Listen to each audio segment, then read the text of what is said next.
थोड़ा ब्रीफ कर लेता हूं कि आज का प्रेस कॉन्फ्रेंस हम लोग क्यों कर रहे हैं, उसके बाद फिर बाकी साथी लोग बोलेंगे और आपका जो भी सवाल होगा उसका हम लोग जवाब देंगे। आज का प्रेस कॉन्फ्रेंस के पीछे मूल बात यह है कि लगभग विगत 3 से 4 महीने तक आप लोग देख रहे होंगे कि पेशा कानून को लेकर आदिवासी क्षेत्र सुरक्षा परिषद के साथ आदिवासी समन्वय समिति, संयुक्त पढ़ा समिति, मुंडा आदिवासी महासभा और ऐसे कई संगठन जो हैं वो सारे मिलके निरंतर आंदोलन करते रहे। उसके बावजूद अभी हम लोग देख रहे हैं कि झारखंड सरकार के कान पर जूं तक नहीं रेंग रही है, ऐसा दिखाई पड़ता है। अब इसमें हम लोग देख रहे हैं कि मूल रूप से इसका जो जिम्मेवार है वो कांग्रेस पार्टी है, जो इंडिया गठबंधन की एक बड़ी सहयोगी पार्टी है। अब इसमें आप देखिएगा, मैं कुछ सीक्वेंस आपको बता रहा हूँ। ऐसा लगता है कि झारखंड सरकार का जो पंचायत राज विभाग है उसको आरएसएस और बीजेपी ने हाईजैक करके रखा है। चूँकि आप देखिए कि वहाँ जो भी हो रहा है, माननीय विभागीय मंत्री की कोई भूमिका नहीं दिखती है और जो एक डायरेक्टर जो है कभी आरएसएस का हेडक्वार्टर चली जाती है, कभी कहीं कुछ चली जाती है, फिर वहाँ से आके हम लोगों के खिलाफ भी अनर्गल बयान वगैरह वो देती रही। हालांकि अभी सरकार ने उसको यहाँ से हटा दिया। अब इसके कुछ उदाहरण हैं, जैसे 24 दिसंबर को पेशा दिवस मनाया गया, पंचायत राज विभाग ने आयोजन किया लेकिन विभागीय मंत्री भी वहाँ पे उपस्थित नहीं थे। उसके बाद देखिए 26 जनवरी को हमारी परंपरा हमारी विरासत एक परियोजना है जो केंद्र सरकार के सहयोग से चल रहा है। उसमें भी हम लोगों ने देखा कि कहीं भी ना आबुआ सरकार के माननीय मुख्यमंत्री की तस्वीर छपती है, ना जो है कि विभागीय मंत्री की तस्वीर छपती है, बल्कि केंद्र से जो ब्यूरोक्रेट्स हैं वही आके यहाँ काम करते हैं। और तीसरा बड़ा उदाहरण है कि 4 अप्रैल को पंचायत विभाग ने यही हमारी विरासत, यही जो परियोजना है हमारी परंपरा हमारी विरासत, इसी को लेकर दिल्ली में एक कार्यक्रम आयोजित किया जहां झारखंड से लगभग 600 लोग गए थे। अब सोचिए उस कार्यक्रम में केंद्र सरकार के कई मंत्री देखे गए लेकिन आबुआ सरकार पूरी तरह नदारद रही।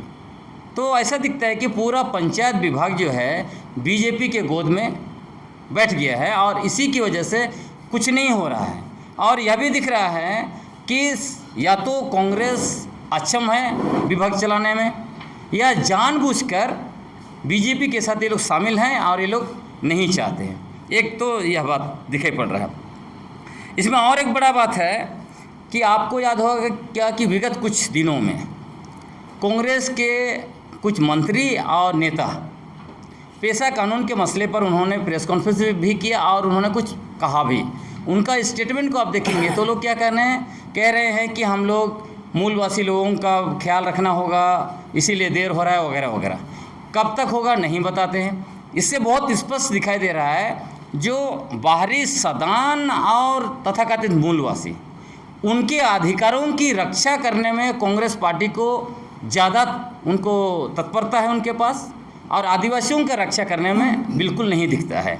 क्योंकि और देखिए जब चुनाव के समय में या कांग्रेस पार्टी के नेता आदिवासी आदिवासी कहते हैं। अब इसमें दूसरा उदाहरण आप ये भी देखेंगे, हम किसी कोई धर्म समुदाय किसी के बारे में हम लोग विरोध नहीं हैं, लेकिन हम लोग बस उसको लॉजिकली देख रहे हैं। जैसे देखिए सिरमटोली का मसला आया, सिरमटोली के मसला में यही कांग्रेसी मंत्री और नेता आंदोलनकारी को धमका दे रहे हैं, और जैसे ही वक्फ बोर्ड का मसला आया तुरंत उन्होंने प्रेस कॉन्फ्रेंस करके और दूसरे तरीके से उसका प्रतिकार किया। तो इन सब चीज़ों से क्या दिखता है, 1 महीना विधानसभा चला, कहीं आपने कांग्रेस के नेताओं को कहीं पे कुछ दिखा, ये लोग थोड़ा सा नौटंकी किए पदयात्रा करके। तो इससे बहुत स्पष्ट दिख रहा है कि कांग्रेस पार्टी आदिवासियों के बजाय गैर आदिवासियों के हितैषी के रूप में दिख रही है। ये सिर्फ आदिवासियों का हितैषी तभी तक ये लोग बनते हैं जब तक इनको जो है कि वोट चाहिए।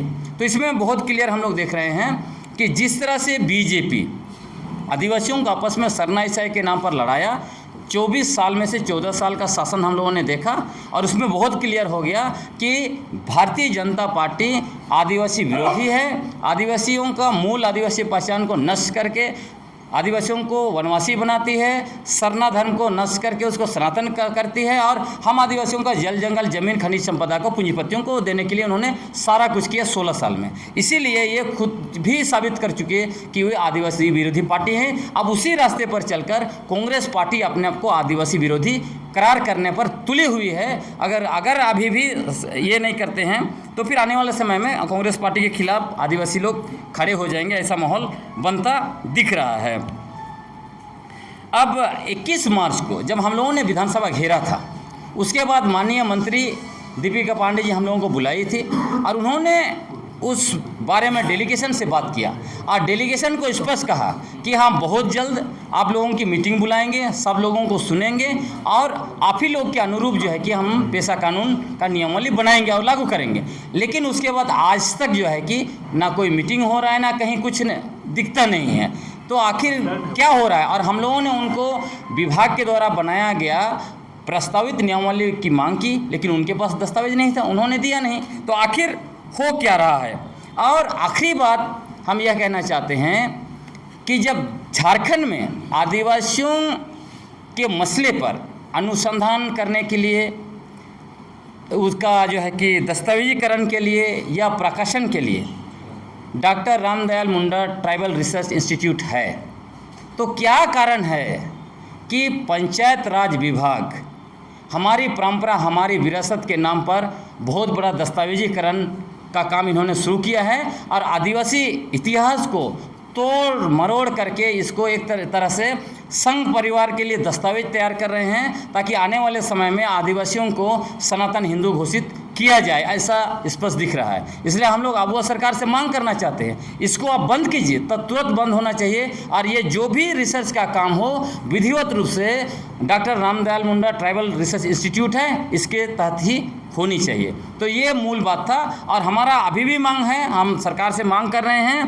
कि जल्द से जल्द पेशा कानून 1996 के 23 प्रावधानों के अनुरूप पेशा नियमावली बनाकर आप लागू कीजिए और झारखंड पंचायत राज अधिनियम जो अनुसूचित क्षेत्रों में विगत 24 वर्षों से असंवैधानिक तरीके से लागू है इसको निरस्त करिए, नहीं तो हम लोग बहुत जल्द लाखों की संख्या में मोराबादी घेरने आएंगे। की जो सोच है वो आदिवासियों को लेकर बहुत प्रैक्टिकल नहीं है। कल गुजरात में महाधिवेशन हुआ, कल उसका समापन भी हुआ। उस दौरान राहुल गांधी ने एक बात कही कि पूरे देश में संघ परिवार को, बीजेपी को रोकने के लिए पूरे देश के स्तर पर कोई पार्टी है तो एकमात्र पार्टी है कांग्रेस, कोई भी क्षेत्रीय पार्टी उस हैसियत में नहीं है। आपको लगता है कि थोड़ा हमें झारखंड से ऊपर उठने की ज़रूरत है और पूरे देश के स्तर पर ये देखने की ज़रूरत है कि संघ परिवार, बीजेपी को और आदिवासियों के हितैषी को आगे करने के लिए हमें कांग्रेस को मदद करनी चाहिए, सिर्फ पैसा के आधार पर कांग्रेस को हम डिफाइन नहीं करें। देखिए, मूल बात इसमें यह है कि यदि संघ परिवार आरएसएस इतनी बड़ी ताकत बनी है देश में तो इसका पूरा श्रेय जो जाता है वो कांग्रेस पार्टी को जाता है। और जो हम आदिवासी पहचान और अस्तित्व को मटियामेट करने के लिए विगत 75 वर्षों से जो यदि राष्ट्रव्यापी कैंपेन चलाया जा रहा है आरएसएस के द्वारा, तो इसका भी क्रेडिट राष्ट्रीय कांग्रेस पार्टी को जाता है। क्योंकि आपको याद होगा पहली बार 1952 में मध्य प्रदेश के प्रथम मुख्यमंत्री शुक्ला जी जो कांग्रेस के ही नेता थे, कांग्रेस की ही सरकार थी, उन्हीं के समय में और उन्हीं के दिशा निर्देश पर, बल्कि उन्होंने एक सरकारी कर्मचारी देश पांडे जो हैं उनको उड़ीसा से लाकर छत्तीसगढ़ के जसपुर में बैठाया और वनवासी कल्याण आश्रम की स्थापना की और वहीं से आदिवासी को मटियामेट करने का अभियान चलाया गया। आज माननीय राहुल गांधी जी निरंतर हमला करते हैं ये आरएसएस पर, नो डाउट, लेकिन आज भी तेलंगाना में जो मुख्यमंत्री हैं वो कौन है? आरएसएस के व्यक्ति हैं। तो कांग्रेस में आज भी आरएसएस के लोग भरे पड़े हैं, झारखंड में भी कांग्रेस में आरएसएस के लोग भरे पड़े हैं। तो पहले तो अपने पार्टी से निकाले हो, उसके बाद बात करें। तो हम लोग जहाँ भी आदिवासी अस्तित्व का सवाल होगा और उसमें भी ये हम कहना चाहते हैं कि कांग्रेस पार्टी की वजह से ही आज हमारा पेशा कानून भले उन्होंने बनाया अस्तित्व में नहीं है। क्यों?